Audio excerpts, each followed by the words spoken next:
Welcome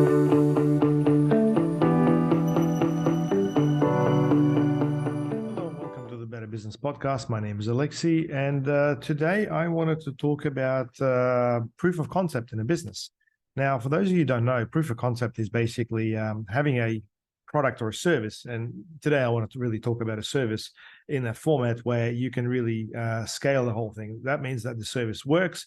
You have figured out exactly how to deliver the exceptional service to your customers. There is a point of difference between you and some of the competitors that you are up against, and you're pretty much ready to scale. However, I find that a lot of people don't think about the proof of concept when they basically hit the scale button. And as a result, a lot of the time, the wheels fall off the business, where people find themselves really burnt out and often not profitable. The whole profitability of the business has to be considered as well, because if you're selling your business based on lowest price, when you scale, you'll definitely feel the pinch. And once you scale, you may generate more revenue, but at the same time, there'll be more mistakes made as well. The whole idea of the proof of concept was explained to me by one of my business coaches. And, it's not just about the business as the actual service. It's also about the actual sales process as well. Because if you talk about a small business, the small business itself is obviously, your marketing, your sales, your operations, and your accounting. So there's really 4 areas to the business. And I think you really have to figure out all of them in a perspective of the proof of concept before you hit that scale button. So what specifically do you need to look at? Well, first of all, within the sales process, like I said in my earlier podcast, I would recommend that you aim for at least a 30% conversion rate in your sales meetings or quotes or conversations. If you're below that, you really need to do some work. Within a business itself, you really need to understand whether your product is in line with your competitors or better. And for that, you often need to survey your customers to really understand how they feel about your service. If you're getting reviews and stuff, that's a great tip right there. Have a look at the reviews and extract some of the ideas. If you're not sure exactly where to improve, I would definitely recommend looking at your competition and their reviews as well. Oftentimes you'll find a lot of small things where you may not have really focused on that, but people will be commenting on things like, friendly team, on time, leave everything clean if it comes to trades. And I do work with a lot of the trades customers. That is a really, really big selling point. And then I guess, it's things like professionalism, obviously. And it's one of those things that you can't specifically, measure per se. You're either professional or you're not. And you really have to understand as to how to deliver that as well. So, make sure you understand the proof of concept from the perspective of your business, and make sure you understand how that allows you to then work towards scaling your business, where you really have to make sure that the price is right. Like the first thing I tell a lot of my customers is, why do you charge the price that you charge? Why not increase? Or potentially, how do you sort of justify that?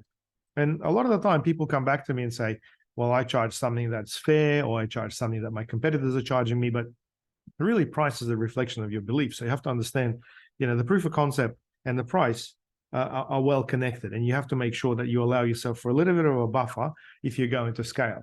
So have a think about that one as well. I think, the proof of concept is really more about a customer validation of the process that you have created. So if you're able to do that yourself, you want to be able to get somebody else to do it.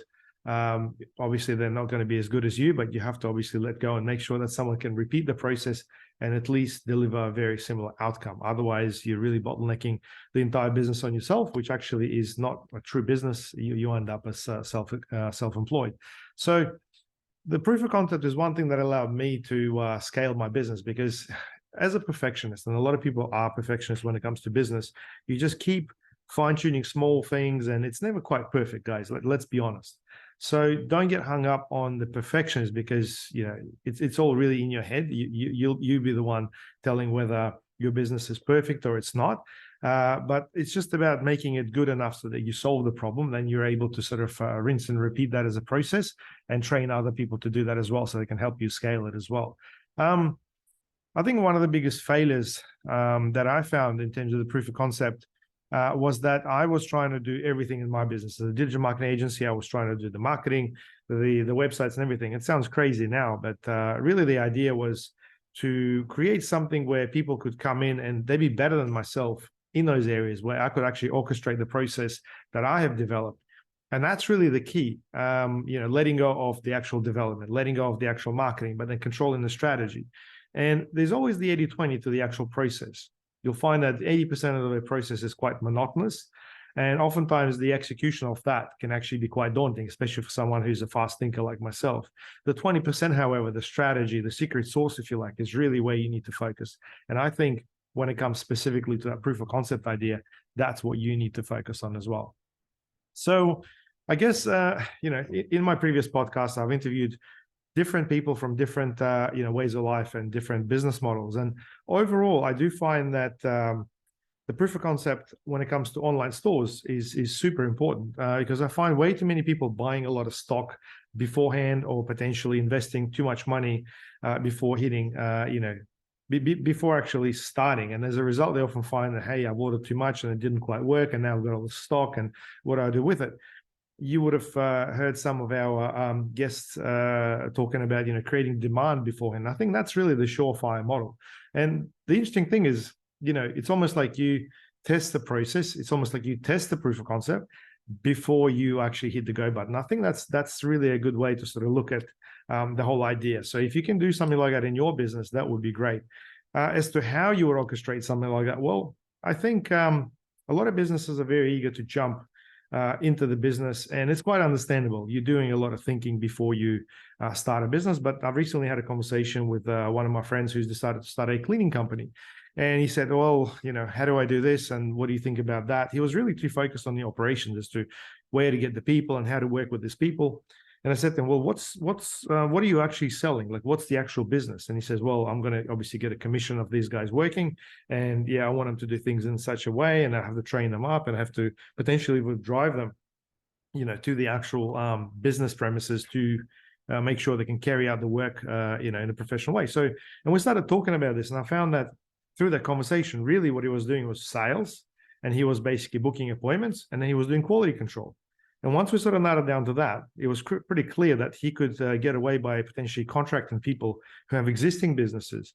And that really eliminated a lot of the problems as to where, you needed to teach people how to do things or basically be involved, because he wasn't an expert in cleaning. He basically understands cleaning enough. But let's be honest, if you could get someone who actually does have some experience and knows it, you could probably actually learn something from them.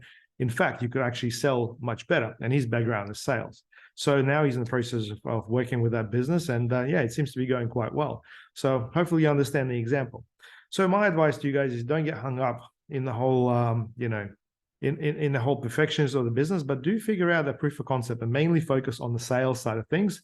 But obviously before that, make sure that you can deliver the right outcome as well. Hopefully it's not too overwhelming. I know I'm a fast thinker, but guys, if you have any questions about this, please comment below. And if you're enjoying my podcasts, make sure you subscribe and you tell your friends about them. Whichever platform we're on. I personally get a lot of people engaging through YouTube. Maybe some people like to see me talk. If that's the case, go to our YouTube channel and hit subscribe. And if you got any thoughts or ideas about the guests that you'd like to see on our show, please let me know, and I'd be very interested to reach out to them. All right, thanks very much, and have a good one.